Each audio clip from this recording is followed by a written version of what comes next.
This book is going to help explain obesity to a lot of people. It's a very complex topic, obesity. But this book is going to allow people to understand what the causes of obesity are. And I don't mean just the overeating. There's a lot more to it than that. But it's going to tell you really the reasons why people gain weight in the first place. It also is going to allow you to understand what you can do about that. And more important, and lastly, but more important, is that it's going to allow you to understand how not to get back into that.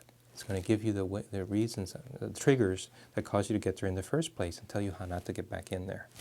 I'm a bariatric surgeon. I operate on people for obesity. I've done that for many years, and after hundreds of patients, and also my own experience with my own personal obesity, what I've learned from this is that obesity is not just the overeating and exercise part of it.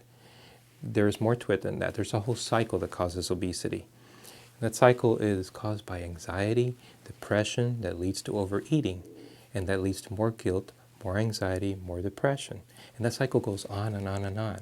And every time that you get into this cycle, when you fail a diet, it gets worse. This is why people gain the weight back and then some. And you've heard that I'm sure a bunch of times. So what this is a roadmap. This is a roadmap that allows you to understand the whole process. You know, we're used to seeing the overeating and exercise portion of obesity only. Let's take, for example, the iceberg that hit the Titanic. You know, everybody knows about that iceberg. And what did they see that night? They saw the tip of that iceberg coming to them.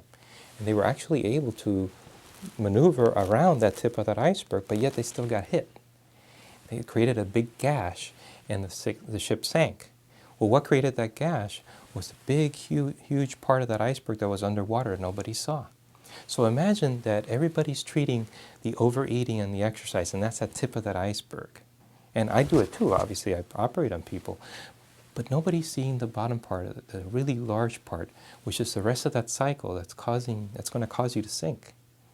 So this is why it's so important to understand the whole process of obesity.